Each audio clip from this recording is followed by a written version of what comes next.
BA पास बहू। अरे भाग्यवान, मेरे जूते कहाँ रखे हैं? मुझे बाहर जाने में देर हो रही है। तभी मालती कमरे में आती है। ये रहे आपके जूते, मैं इन्हें साफ करने के लिए ले गई थी। अरे वाह, तुम कितनी समझदार हो, मेरे बिना कुछ कहे ही सारे काम कर देती हो।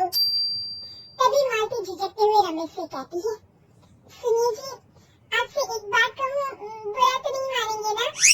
अरे नहीं, बेफिक्र होकर कहो। शादी से पहले मैं अपने मायके में नौकरी करती थी। मैं चाहती हूँ कि अब मैं फिर से नौकरी करना शुरू कर दूँ। वैसे भी सारा दिन घर में बोर हो जाती हूँ।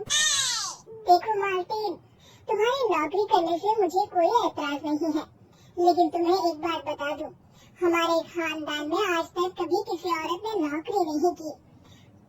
फिर भी एक बार तुम माँ से पूछ कर देखो, अगर वो तुम्हें नौकरी करने की इजाजत दे देती है तो अच्छी बात है।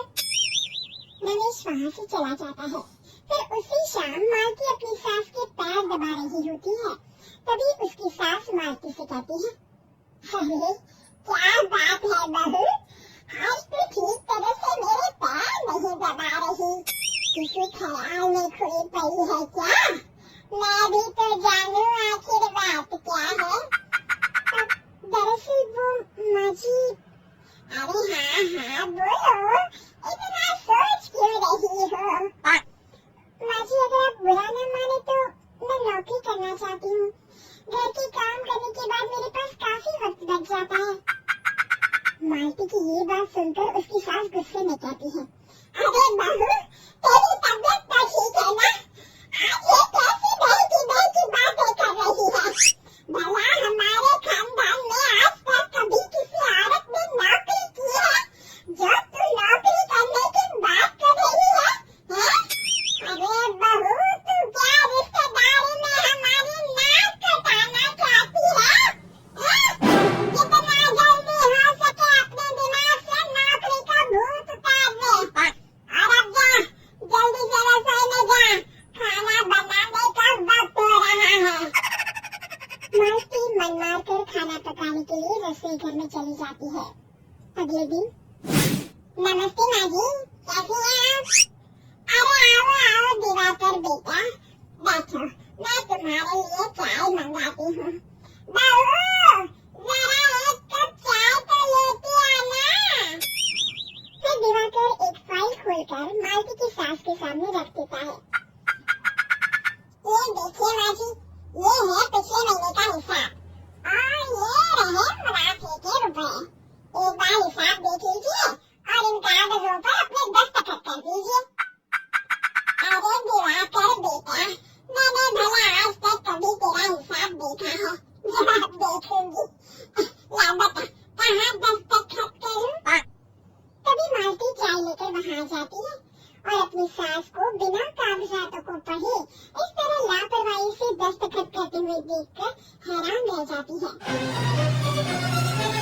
अच्छा माली, अब मैं चलता हूँ, फैक्ट्री में बहुत काम है।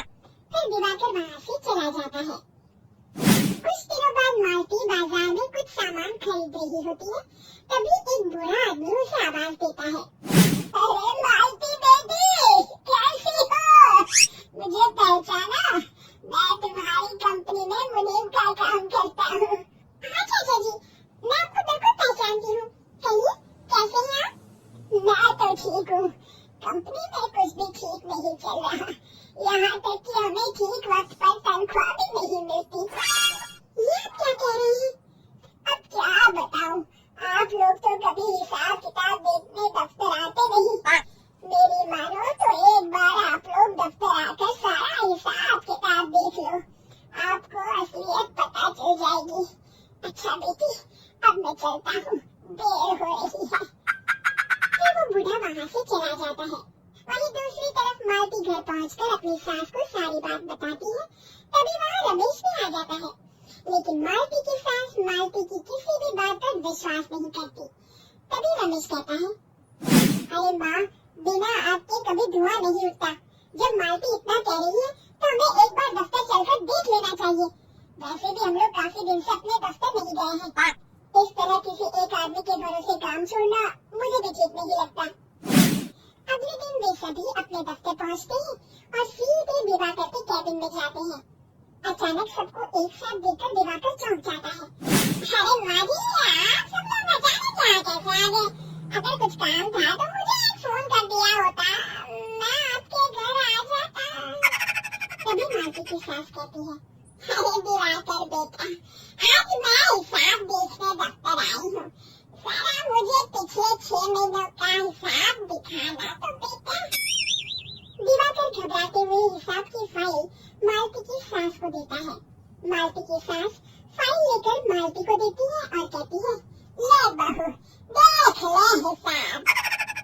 मालती फाइल को बड़े गौर से देखती है और अगले ही पल उसे सारी गड़बड़ी समझ में आ जाती है। वो अपनी सास से कहती है, माँ जी, मुनीम चाचा बिल्कुल सही कह रहे थे। हमारी कंपनी में पिछले 6 महीनों में जितना मुनाफा हुआ है, हमें उसका आधा पैसा भी नहीं मिला। यूँ समझ लीजिए कि 1 रुपये में सिर्फ चवन ही हमारे हाथों में आई है। मालती की बातें सुनकर मालती की सास गुस्से से दिवाकर को पूछती है, क्यों दिवाकर, मेरी बहू जो कह रही है वो सच है? दिवाकर समझ जाता है आज उसका भांडा फूट चुका है। वो गिड़गिड़ाते हुए कहता है, मुझे माफ कर दीजिए माँ जी, मैं पैसों के लालच में अंधा हो गया था। अरे वाह दिवाकर, तू तो एक नंबर का चोर निकला। इतने दिनों से मैं तुझ पर आंख बंद करके भरोसा करती रही और तू मुझे ही चूना लगाता रहा। अभी के अभी निकल यहाँ से और दोबारा अपनी शक्ल मत दिखाना। दिवाकर वहाँ से भाग जाता है। मालती की सास मालती को शाबाशी देते हुए कहती है, बहू, आज मैं समझ गई कि पढ़ाई लिखाई हमारी जिंदगी में कितनी जरूरी है। मैं बहुत किस्मत वाली हूँ जो मुझे तुझ जैसी बहू मिली है। शिक्षा, पढ़ाई लिखाई का इस्तेमाल सही जगह करके हम दुनिया में बहुत कुछ बदल सकते हैं।